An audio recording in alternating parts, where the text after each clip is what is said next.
السلام علیکم دوستو، کیسے ہیں آپ سب؟ میں زبینہ فیاض ایک بار پھر آپ کے ساتھ میں شروع کر رہی ہوں داستان حیات بائی زہرا بنت خالد پارٹ 12۔ نکاح کے بعد جب وہ گھر آیا تو شکرانے کے نفل ادا کرنا نہ بھولا تھا، کیونکہ اپنی ناکام محبت جس کا وہ جنازہ پڑھ چکا تھا آج اس کے ساتھ اس کی محرم بن کر اس کی زندگی میں آئی تھی۔ خدا بھی کس طرح سے نوازتا ہے نا، ہماری سوچ سے پرے، ہماری سمجھ سے بلاتر۔ 1 جولائی شاہر کی وفات کے روز، آج واپسی کی تیاری ہے۔ پھر حاذق چلتا ہوا اس کے عین سامنے آن کھڑا ہوا۔ ہاں بس چلتے ہیں اب، آیان مسکرا کر بولا۔ یہ تم 2 دن سے جو مسکرا رہے ہو، کیا کمینہ پن ہے جو چھپا رہے ہو؟ حاذق نے مشکوک نظروں سے گھورتے ہوئے کہا تو بے ساختہ ہنس دیا۔ ایک چمک تھی اس کی ہنسی میں۔ 2 دن وہ بہت مصروف رہا تھا، جس کی وجہ سے دوبارہ حیات سے بات نہ ہو سکی تھی۔ بس یار، یہ کمینہ پن نہیں ہے، قسمت ہے جگر۔ آیان نے آنکھ دبائی اور شوز کے تسمے بند کیے۔ تبھی اس کا فون بجا۔ اس نے سرسری سی نگاہ ڈالی۔ پاپا کالنگ اسکرین پر جگمگا رہا تھا۔ حاذق اسے خدا حافظ کہتا ہوا کمرے سے نکل گیا تو اس نے کال اٹھائی۔ آیان میری بات سنو، میرے خیال سے ہمیں کوئی فالو کر رہا ہے، ہم نے تمہیں بہت امپورٹنٹ بات بھی بتانی ہے، تو ایسا کرو میں لوکیشن بھیج رہا ہوں، وہاں پہنچ جاؤ۔ آیان کی کال اٹھاتے ہی افتخار کی جگہ شاہر نے تیزی سے بولا اور فون کاٹ دیا۔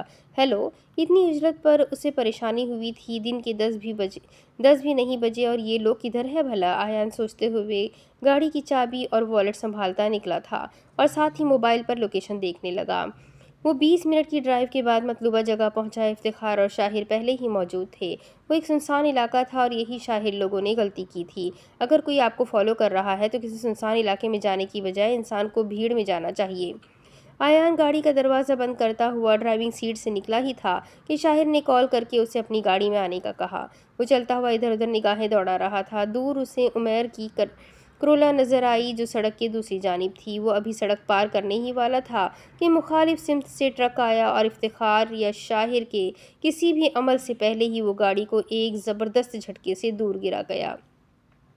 آیان نے جھک کر پاؤں کے قریب سے پسٹل نکالی اور ٹرک کا نمبر نوٹ کیا۔ ساتھ ہی ایک فائر وہ اس کے ٹائر پر کر چکا تھا، مگر ٹرک جتنی اسپیڈ سے آیا تھا اسی اسپیڈ سے وہاں سے نکل گیا۔ آیان پھرتی سے بھاگتا ہوا شاہر کی گاڑی تک آیا جو الٹ چکی تھی۔ اس نے ڈرائیونگ سیٹ کا دروازہ کھولا تو شاہر کا خون میں لت پت وجود سامنے تھا، مگر سانسیں برقرار تھی۔ اس نے کوشش کر کے شاہر کو گاڑی سے نکالا تو دیکھا کہ ان کی ٹانگ بری طرح زخمی تھی۔ وہ وہیں انہیں سڑک پر لٹا گیا، ارد گرد کوئی بشر نہ تھا۔ افتخار! شاہر کی آواز کسی پستی سے آ رہی تھی۔ آیان نے سمجھتے ہوئے سر ہلا دیا اور گاڑی کی دوسری طرف بڑھا۔ فرنٹ سیٹ کا دروازہ کھولا تو اس کا باپ بھی خون میں لت پت تھا، البتہ وہ ہوش و حواس میں تھے۔ آیان کے سہارے وہ باہر آئے تھے تو ان کا بایاں بازو بری طرح زخمی تھا۔ آیان باپ کو لیے شاہر کے پاس پہنچا جو گہرے گہرے سانس لے رہے تھے۔ حیات! وہ تکلیف میں بس بار بار یہی دہرا رہے تھے۔ افتخار خود بھی خون میں لت پت تھے، مگر اپنے زخمی بازو کو پکڑے گھٹنوں کے بل شاہر کے پاس بیٹھے۔ ان کے ماتھے سے خون کی بوندیں بارش کے قطروں کی طرح ٹپک رہی تھی۔ آیان پانی لاؤ فوراً! افتخار نے سر اٹھا کر بیٹے کو کہا تو وہ فوراً سڑک کے دوسری جانب اپنی گاڑی کی طرف بھاگا اور شاید یہی غلطی آیان نے کی تھی۔ شاہر ہمت مت ہارو، آنکھیں کھلی رکھو شاہر! افتخار اپنی حالت سے بے پرواہ شاہر کا سر گود میں رکھے بول رہے تھے۔ شاہر افتخار کی نسبت زیادہ زخمی ہوئے تھے۔ آیان نے جیسے ہی بوتل ہاتھ میں پکڑی اور گاڑی کا دروازہ بند کیا تو فضا میں گولیوں کی آواز گونجی۔ وہ سیکنڈز کے اندر جھک کر اپنی پسٹل نکال چکا تھا۔ شاہر اور افتخار پر گولیاں برس رہی تھیں، مگر برسانے والے منظر میں نہیں تھے۔ جب پیٹھ پیچھے وار کیے جائیں تو مقابلہ مشکل ہو جاتا ہے۔ آیان بھرپور انداز سے اپنے پسٹل سے جوابی کارروائی کر رہا تھا، مگر وہ جانتا تھا میگزین بہت جلد خالی ہو جانے والی تھی۔ وہ کسی طرح افتخار لوگوں تک پہنچنا چاہتا تھا، اس لیے وہ بغیر خوف کھائے برستی گولیوں میں سڑک پار کرنے لگا۔ جب ایک گولی اس کی ٹانگ کو چھو کر گزری تھی، آیان منہ کے بل گرا اور ہلکی نیلی پینٹ پر خون کے دھبے واضح ہو گئے۔ وہ اٹھا اور اس سے پہلے کہ وہ شاہر لوگوں تک پہنچتا، فائرنگ رک گئی اور فضا ساکت ہو گئی۔ 2 جیپیں زناٹے سے پاس سے گزر گئی۔ آیان جب پہنچا تو دیر ہو چکی تھی۔ اس کا باپ اور خالو دنیا سے بیگانہ وہاں پڑے تھے۔ وہ گھٹنوں کے بل گرا اور اتنی زور سے چیخا کہ در و زمین ہل گئے۔ وہ بھاگتا ہوا آنسوؤں کا گلا دباتا ان تک آیا تو دیکھا کہ افتخار کا ہاتھ شاہر کے ہاتھ میں قید تھا۔ کیا دوستی نبھائی تھی یاروں نے! وہ بے دردی سے آنسو پوچھ کر واپس گاڑی کی طرف پلٹا اور اپنی گاڑی میں دونوں کو لٹا کر ہاسپٹل لے آیا۔ وہیں اس نے عمیر کو کال کی اور واصف کو اطلاع دی، مگر وہ ابھی کسی کو کچھ بھی بتانے کا ارادہ نہیں رکھتا تھا، کیونکہ وہ ابھی خود بھی نہیں جانتا تھا کہ سب کیسے اور کیوں ہوا ہے اور کس نے کروایا ہے۔ اس کی ٹانگ پر بینڈیج بندھی ہوئی تھی اور مکمل ریسٹ کی ہدایت ملی تھی، مگر پرواہ کسے تھی؟ وہ اپنی بینڈیج کروا کر لنگڑاتا ہوا ڈاکٹر کے پاس پہنچا۔ سوری مسٹر میر، آپ کے فادر اور خالو کی ڈیتھ اسپتال آنے سے پہلے ہی ہو چکی تھی، ڈاکٹر نے مؤدبانہ انداز میں افسوس سے کہا۔ اس شہر میں 2134 ہسپتال ہے، جانتے ہیں میں صرف آپ کے پاس کیوں آیا؟ ڈاکٹر احمد کچھ نہ بولے۔ کیونکہ میرا کام صرف آپ کر سکتے ہیں۔ کون سا کام؟ وہ بالکل حیران نہ ہوئے۔ آیان کے بہت احسان تھے ان پر۔ جب سے وہ فوج میں گیا تھا تب سے ڈاکٹر احمد اس سے تین فیورز لے چکے تھے اور دونوں کے بہت اچھے تعلقات بھی تھے۔ کام یہ ہے کہ خاندان والوں کو یہی پتہ لگنا چاہیے کہ یہ نارمل ایکسیڈنٹ ہے، وہ سرد لہجے میں بولا، ہر قسم کے جذبات سے آری۔ آیان، یہ سراسر ایک پولیس کیس تھا، مگر تمہارے کہنے پر میں نے پولیس کو انوالو نہیں کیا۔ تمہیں پولیس سے مدد لینی چاہیے، اتنا بڑا قاتلانہ حملہ یہ پوری پلاننگ تھی آیان۔ مسٹر شاہر کو 4 گولیاں لگی ہے اور تمہارے فادر کو 2 گولیاں، تم پھر؟ وہ مزید کچھ کہہ رہے تھے کہ آیان نے ان کی بات کاٹی۔ آپ بس میرا کام کر دیں، فیملی میں سے کسی کو یہ علم نہیں ہونا چاہیے کہ یہ قتل ہے، کیونکہ میرے اندازے کے مطابق جو لوگ اس میں انوالو ہیں ان کی اپروچ اتنی ہے کہ وہ جج کو بھی خرید سکتے ہیں، تو میں اس معاملے کو خود ہینڈل کروں گا، ان مائی اون وے۔ کسی غیر مرئی نکتے کو گھورتے ہوئے کہہ رہا تھا۔ ڈاکٹر احمد نے سمجھ کر سر ہلا دیا۔ وہ انہیں ایک نظر دیکھ کر باہر نکل آیا۔ ابھی اسے بہت کچھ کرنا تھا، وہ یہ بات ہر ایک سے تو چھپا نہیں سکتا تھا، اور چھپا بھی لیتا تو کتنی دیر۔ پھر عمیر سے چھپانے کا وہ ارادہ نہیں رکھتا تھا، کیونکہ اس کا بھی باپ تھا۔ البتہ واصف کو بتانے کا وہ ابھی ارادہ نہیں رکھتا تھا۔ آیان، کیسے ہوا ایکسیڈنٹ؟ کیسے ہے بابا؟ عمیر بھاگتا ہوا اس تک پہنچا۔ پیچھے سے تیز قدموں سے سعدیہ بھی چلتی ہوئی آ رہی تھی۔ دونوں نہیں رہے، آیان نے آہستگی سے کہا۔ دونوں؟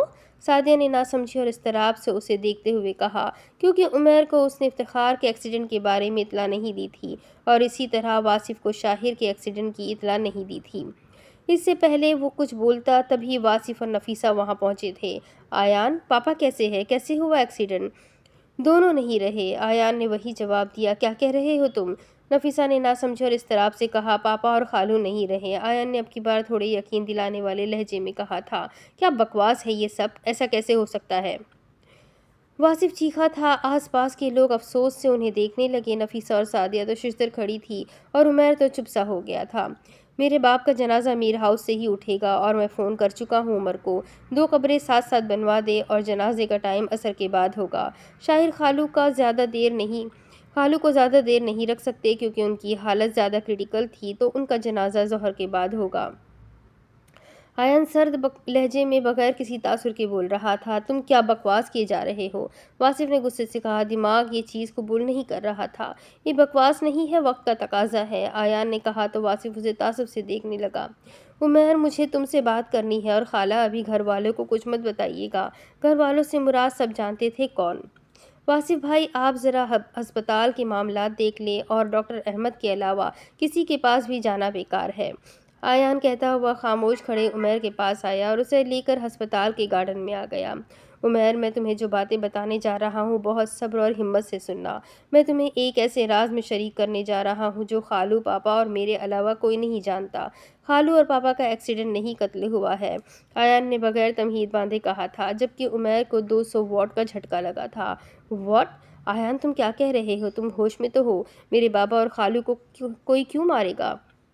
Umair, I can't believe this، Umair قریباً چیختے ہوئے بولا تھا۔ عمیر، میں نے کہا نا، تحمل اور صبر سے سننا، سب بتاؤں گا۔ اس کی بات پر وہ ڈھیلا ہوا مگر بے چینی صاف ظاہر تھی۔ شاید تمہارے لیے یہ ہضم کرنا مشکل ہو، مگر جو سچ ہے وہ میں تمہیں آج بتا دینا چاہتا ہوں، تاکہ وہ میری موت کے ساتھ دفن نہ ہو جائے ہمیشہ کے لیے۔ تمہارے تایا طارق بلوچ۔ اس نے ساری بات عمیر کو بتا دی۔ مگر اس سب سے کیا مراد ہے؟ بابا اور خالو کا قتل کیوں؟ کیسے؟ میں سمجھ نہیں پا رہا، عمیر نے ضبط کرتے ہوئے ناسمجھی سے کہا۔ حیات کا رشتہ اپنے بڑے بیٹے سے کروا کر شاہر خالو کو ہمیشہ اپنے انڈر رکھنا چاہتے تھے۔ شاہر خالو کو مسئلہ رشتے سے نہیں تھا، مسئلہ اس حویلی میں رشتہ کرنے سے تھا۔ انہیں معلوم تھا وہ حیات کو ذہنی طور پر ٹارچر کریں گے کیونکہ وہ سب دماغی مریض ہے۔ وہ حیات کو مارنے کی اور اٹھوانے کی دھمکیاں دیتے تھے۔ شاہر خالو نے پاپا کے کہنے پر میرا اور حیات کا نکاح کروا دیا۔ جب اس نکاح کا تمہارے دادا کو علم ہوا تو انہوں نے شاہر خالو کو آگ کر دیا۔ خالو ایک آخری بار انہیں منانے گئے تھے اور وہ نہ مانے تو خالو خاموشی سے لوٹ آئے اور یہ ساری بات وہ پاپا کو بتا رہے تھے کہ کسی گاڑی نے انہیں فالو کرنا شروع کر دیا۔ وہ کسی طرح ایک سنسان علاقے میں انہیں لانے میں کامیاب ہو گئے تو وہاں پہلے گاڑی کو ہٹ کیا گیا اور پھر گولیاں بھی چلائی گئی اور مجھے پورا یقین ہے کہ یہ سب طارق بلوچ نے کروایا ہے۔ آیان نے ہر نکتے کو تفصیل سے سمجھاتے ہوئے جواب دیا تھا۔ عمیر نے سمجھ کر سر ہلایا۔ تکلیف کے آثار چہرے پر واضح تھے مگر ہمارے پاس کوئی پروف نہیں ہے۔ عمیر نے پریشانی سے اسے دیکھا۔ یہی تو، ہم اس وقت خالی ہاتھ ہیں، ایک اسکیورون پر۔ کیا ہم پولیس سے مدد نہیں لے سکتے؟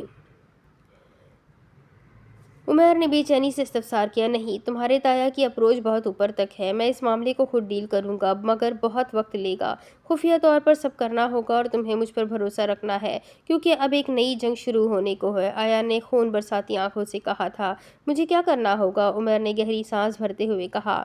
دل کی حالت ایسی تھی کہ ابھی چیخ چیخ کر رو دے مگر وہ بڑا تھا اور اسے بڑا بن کر دکھانا تھا۔ بڑے بہن بھائی اور ساری زندگی صرف بڑا بن کر دکھانے میں گزار دیتے ہیں، خود کے احساسات کو وہ کچرے کے ڈبے میں پھینک دیتے ہیں۔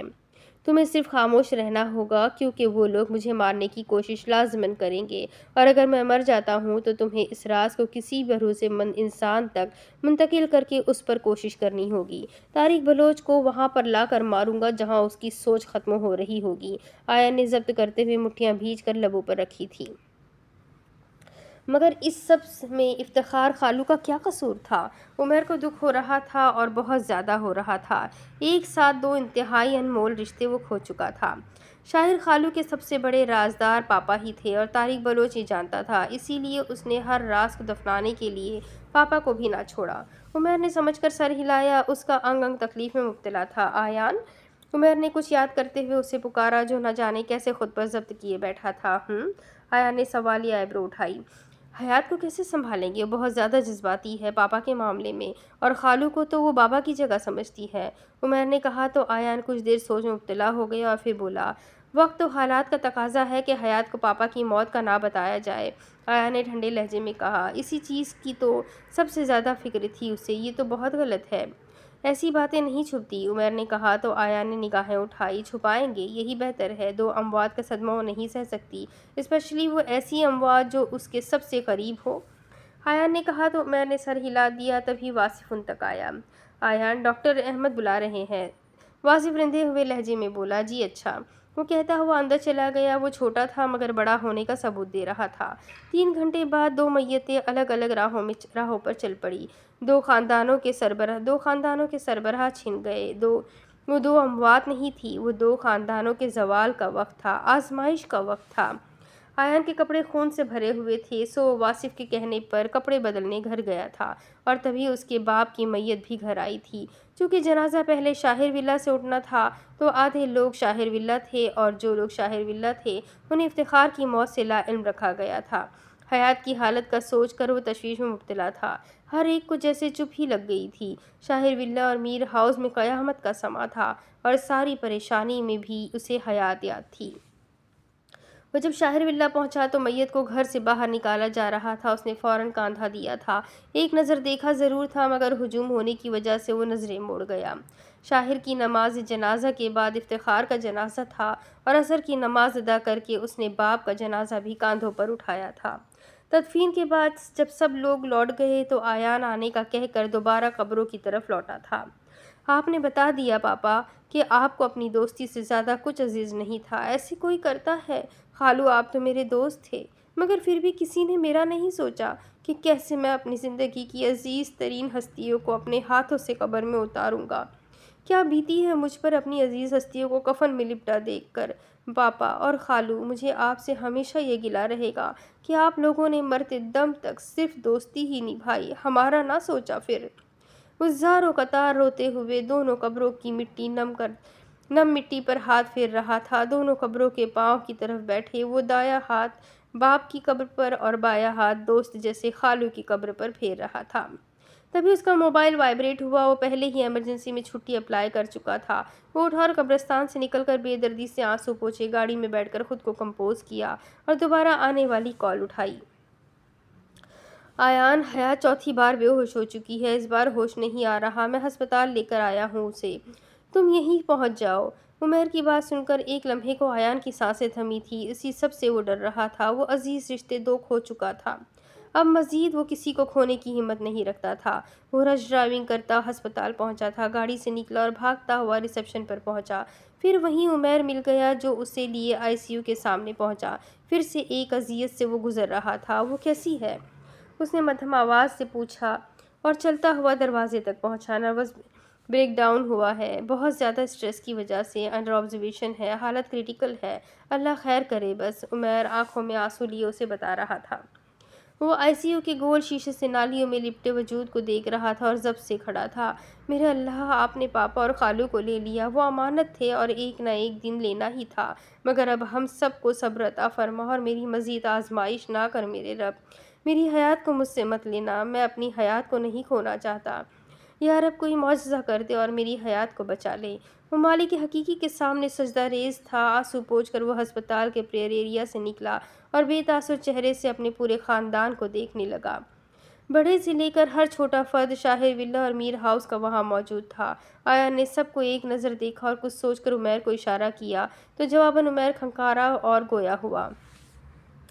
حیات کو روم میں شفٹ کر دیا گیا ہے، اگلے 48 گھنٹے وہ انڈر آبزرویشن رہے گی۔ عمیر کے بتانے پر سب نے الحمدللہ کہا۔ آیت تو شکرانے کے نفل ادا کرنے دوڑنے لگی تھی کہ آیان کھنکارا، مجھے سب سے ایک بات کرنی ہے اور جب سب یہاں موجود ہے تو یہی بہترین وقت ہے۔ آیان نے تمہید باندھی، تبھی عثمان لوگ بھی اندر داخل ہوئے۔ وہ سب روم کے باہر بنے لاؤنج میں بیٹھے تھے، بلکہ آدھے تو کھڑے تھے اور بڑوں کو بیٹھنے کی جگہ دے رکھی تھی۔ اچھا ہوا ماموں کہ آپ بھی آ گئے، آیان نے عثمان کو دیکھتے ہوئے کہا تھا اور پھر دوبارہ گویا ہوا۔ آپ سب لوگوں سے ریکویسٹ ہے کہ حیات کو کوئی بھی پاپا کی ڈیتھ کا نہیں بتائے گا۔ آیان کے کہنے کی دیر تھی کہ ہر کوئی چونکا۔ یہ تم کیا کہہ رہے ہو آیان؟ نواز تیوری چڑھا کر بولے۔ بیٹا یہ باتیں چھپانے والی نہیں ہوتی۔ عثمان بھی بولے تھے۔ میں نے کہا حیات کو کوئی نہیں بتائے گا تو نہیں بتائے گا، کیونکہ اسے نروس بریک ڈاؤن ہوا ہے اور اس کے لیے سب سے خطرناک چیز اسٹریس ہے، اور اگر پاپا کی ڈیتھ کا اسے معلوم ہو گیا تو ایک اور میت اٹھانے کے لیے تیار رہیے گا۔ آیان اتنی صفاقی سے بولا کہ وہاں موجود ہر نفوس کا دل دہل گیا۔ ہم لوگ نہیں بتائیں گے، اگر حیات کے لیے یہی بہتر ہے تو یہی صحیح، آیت نے روتے ہوئے کہا تو آیان نے عمیر کو آنکھوں میں کوئی اشارہ کیا۔ بس بات ختم، اب تم سب لوگ شاباش گھر چلو، حیات ٹھیک ہو جائے گی، عمیر نے کہا اور ساتھ ہی واصف کو اشارہ کر کے بلایا۔ آیان بڑوں کو خود ڈیل کر لے گا، تم بچوں کو لے کر گھر چلو، عمیر اس کے کان میں بڑبڑایا تو واصف سر ہلا گیا۔ واصف نے شاہر ولا میں عبداللہ اور بینش کو اتارا اور ان کا خیال رکھنے کے لیے جنت اور پاکیزہ کو بھی وہیں اتار گیا۔ دوسری طرف عمیر نے زین، زینب، ہانیہ اور حاضی کو میر ہاؤس اتارا تھا۔ جب وہ دونوں واپس ہسپتال پہنچے تو سب بیٹھے آیان کو گھور رہے تھے اور وہ ان دونوں کے آنے کا انتظار کر رہا تھا۔ جیسے ہی وہ دونوں آئے، آیان ان سب کی طرف متوجہ ہوا۔ بات ساری یہ ہے کہ ٹھیک 2 دن پہلے میرا اور حیات کا نکاح ہوا ہے، خالو اور پاپا کے کہنے پر، آیان نے بتایا تو عثمان، نواز اور سامیہ حیران ہوئے۔ یہ کیا کہہ رہے ہو تم؟ عثمان حیرت سے بولے۔ یہ ٹھیک کہہ رہا ہے، نکاح کے گواہوں میں اور واصف بھی شامل تھے، مزید برآں اس نکاح سے خالہ اور ماما بھی واقف ہے، اس کے علاوہ آیت بھی، عمیر نے سکون سے جواب دیا تھا۔ مگر ہمیں کیوں معلوم نہیں؟ نواز نے حیرت و غصے سے استفسار کیا۔ ہم نہیں جانتے چاچو، ہمیں خالو نے اس نکاح کو راز رکھنے کا کہا تھا، بس اتنا معلوم تھا کہ کوئی مجبوری تھی جس کی وجہ سے ایسا کرنا پڑا، اور حیات کی جان کو نقصان بھی پہنچ سکتا تھا شاید، ان کے خاندانی مسائل تھے بہت۔ آیا نے ڈھکے چھپے الفاظ میں ناپ تول کر بات مکمل کی۔ اور کچھ عرصے بعد یہ بات سب کو بتا دینی تھی، مگر زندگی نے موقع نہیں دیا، اس بار واصف نے اضافہ کیا تھا۔ مگر آیان تمہارا یہ فیصلہ سراسر غلط ہے، اتنی بڑی بات ہم کیسے چھپا سکتے ہیں؟ نواز نے پریشانی سے کہا۔ آپ لوگوں کو میرا ساتھ دینا ہوگا کیونکہ حالات کا تقاضا یہی ہے۔ اس سے بہتر مجھے کوئی حل نظر نہیں آ رہا۔ وہ میری منکوحہ ہے، اس کی دلی، دماغی اور جسمانی صحت میرے لیے اول نمبر پر آتی ہے، سو پلیز۔ آیان نے نرمی سے سمجھایا۔ مگر آیان، جس دن اسے معلوم ہوا اس دن کیا ہوگا؟ نفیسہ نے پریشانی سے اسے دیکھتے ہوئے کہا۔ آپ سب کو اسی دن کی فکر ہے نا؟ تو ٹھیک ہے، میں وعدہ کرتا ہوں کہ حیات کو خود ساری بات بتاؤں گا اور اپنے طریقے سے بتاؤں گا۔ آپ لوگوں کو ٹینشن لینے کی ضرورت نہیں ہے، اور پلیز ابھی بچوں سے کسی کو نکاح کا علم نہ ہو۔ بچوں میں سے کسی کو نکاح کا علم نہ ہو، آیان نے کہا تو سب خاموش ہو گئے، کیونکہ اب ان سب سے زیادہ آیان کا حق تھا حیات پر۔ آیت بہتر رہے گا کہ تم لوگ سب حیات سے رابطہ ختم کر دو اور میری بات سنو۔ تمہیں حیات کی قسم ہے کہ تم نے اس سے رابطہ نہیں رکھنا، آیان نے سختی سے بولا تھا تو آیت روتے ہوئے ہاں میں سر ہلا گئی۔ یہ اس کے لیے سب سے مشکل کام تھا، کیونکہ حیات اس کی دوست نہیں بلکہ بہن تھی۔ 3 دن بعد حیات کو ہسپتال سے چھٹی ملی تو وہ اسی دن دوبارہ ڈیوٹی جوائن کر گیا۔ وہ حیات سے ملنا چاہتا تھا مگر نہ ملا، کیونکہ اس کے خیال سے ابھی وہ ان کے نکاح کو قبول نہیں کر پائی تھی۔ پھر زندگی چلتی گئی، کیونکہ وقت تھوڑی کسی کے لیے رکتا ہے۔ اسے وقت کے ساتھ ساتھ حیات کے مختلف فیصلوں کا معلوم ہوتا رہا۔ حیات ڈاکٹر نہیں بننا چاہتی تھی، وہ خاموش رہا کیونکہ وہ چاہتا تھا کہ حیات اپنا راستہ خود منتخب کرے۔ پھر حیات نے اسلام آباد پڑھنے کا فیصلہ کیا۔ وہ جانتا تھا کہ وہ ایسا کیوں کر رہی ہے۔ نفیسہ میر اکثر شاہر ولا جایا کرتی تھی، مگر حیات کم ہی کسی سے ملتی تھی۔ آیت کو البتہ وہ روکنے کی ہر کوشش کر رہا تھا۔ عمیر نے حیات کے اسلام آباد جانے کے فیصلے کے بعد آیان کو کال ملائی۔ السلام علیکم، آیان کی شائستہ آواز ابھری تھی۔ وعلیکم السلام، کیسے ہو دوست؟ عمیر نے فرصت سے آفس چیئر سے ٹیک لگائی اور اس سے بات کرنے لگا۔ جس انسان کی ساری قیمتی چیزیں لٹ جائے اور جو باقی بات قیمتی ہوں ان سے اسے مجبوراً دور ہونا پڑے تو وہ انسان کیسا ہو سکتا ہے؟ اس نے شاید آہ بھری تھی، مگر بظاہر اس کی آواز کسی بھی تاثر سے پاک تھی۔ عمیر نے گہری سانس کھینچی۔ کیا تم پچھتا رہے ہو؟ عمیر نے بند لیپ ٹاپ پر نگاہیں ٹکاتے ہوئے کہا۔ مجھے اپنے فیصلے پر پچھتاوا نہیں ہے عمیر، مگر میں نہیں جانتا کہ اب سب کچھ ٹھیک ہونے میں کتنا وقت لگے گا۔ اس نے بے تاثر لہجے میں کہا تھا۔ وہ اس وقت حیدرآباد کسی کیس کے سلسلے میں آیا ہوا تھا۔ جب عمیر کی کال آئی تو وہ کسی فائل کو کھولے بیٹھا تھا۔ عمیر کی کال پر سب کچھ چھوڑ کر بالکنی میں آ کھڑا ہوا اور بات کرنے لگا۔ آیان اب حاذق سے اپنی دل کی بات نہیں کر سکتا تھا، کیونکہ وہ تو ان کے نکاح تک سے نا واقف تھا۔ اس سب میں عمیر ہی سے وہ ساری بات کرتا تھا۔ عمیر اس کی بات پر خاموش ہی رہا۔ کال کیوں کی تھی؟ تھوڑی دیر کی خاموشی کے بعد آیان نے پوچھا۔ اس وقت ہوا میں تھوڑی خنکی تھی۔ وہ حیات، عمیر نے اٹک کر کہا کہ کیسے بتائے کہ حیات لاہور نہیں رہنا چاہتی؟ کیا ہوا؟ وہ ٹھیک تو ہے؟ آیان نے بے چینی سے کہا اور نام لینے سے ابھی بھی کترایا۔ ہاں، اب وہ ٹھیک ہونا چاہتی ہے اور عمیر نے جملہ ادھورا چھوڑ دیا تو آیان بے چین ہوا۔ عمیر بات پوری کرو، وہ تھوڑے سا لہجے میں بولا۔ آیان، وہ اسلام آباد پڑھنا چاہتی ہے اور میں نے اسے اجازت دے دی ہے، اب کیا کروں؟ عمیر نے ایک ہی سانس میں بول دیا تو دوسری طرف کچھ دیر خاموشی رہی، پھر وہ بولا۔ عمیر، وہ جیسا چاہتی ہے اسے کرنے دو، بس وہ مینٹلی نارمل ہو جائے، اس سے بڑھ کر میں کچھ نہیں چاہتا۔ آیان نے آہستگی سے کہا تو عمیر نے سکھ کی سانس لی۔ کہاں ہو اس وقت؟ عمیر نے بات بدلنی چاہی اس کے ہجر کی اذیت میں۔ آیان نے کہہ کر فون کاٹ دیا تو عمیر نے افسوس سے فون کی اسکرین دیکھی۔ کچھ دنوں بعد وہ کیس مکمل کر کے ساری تفصیلات دینے ہیڈ آفس آیا ہوا تھا۔ اس کی اپنے سینئرز کے ساتھ اچھی خاصی دوستی تھی۔ وہ ایک رات اسلام آباد میں گزار کر اگلے دن دوبارہ ہیڈ کوارٹر سے ہو کر کیس کے سلسلے میں ایک نئے ممبر سے ملنے جا رہا تھا، جس کے ساتھ اسے نیا مشن سونپا گیا تھا۔ اسے اس ممبر کو ایک یونیورسٹی سے پک کرنا تھا، کیونکہ وہ ممبر ایز اسٹوڈنٹ اس مشن میں انوالو تھا۔ وہ گاڑی کے ساتھ ٹیک لگائے، کالا چشمہ آنکھوں پر چڑھائے اپنے ممبر کا ویٹ کر رہا تھا۔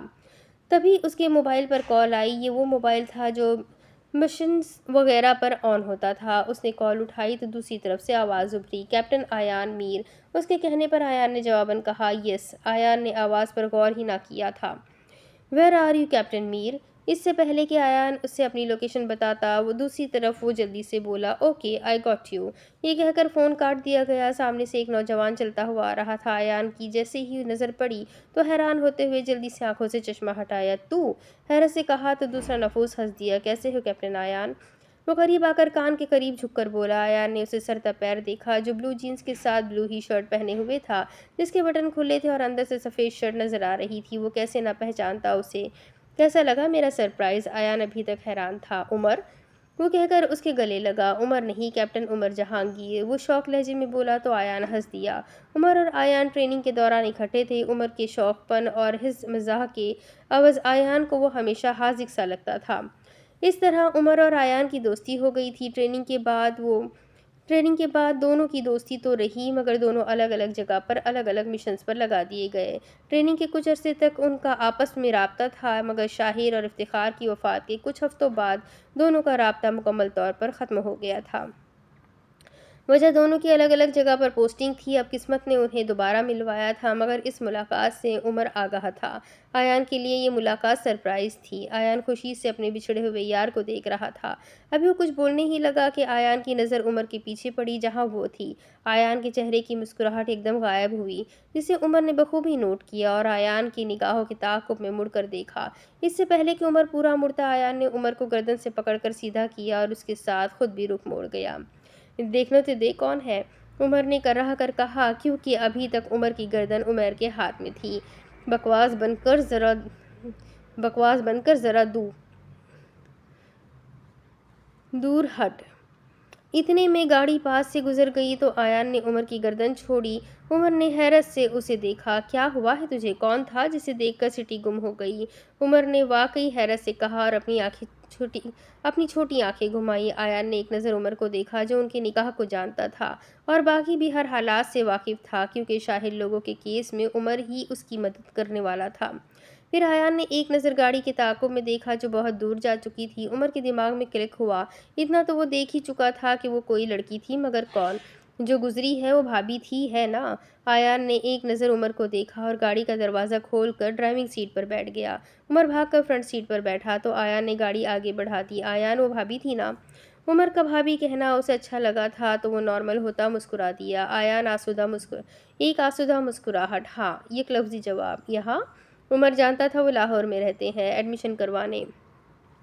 ایان نے سڑک پر نظریں جمائے دو لفظی جواب دیا۔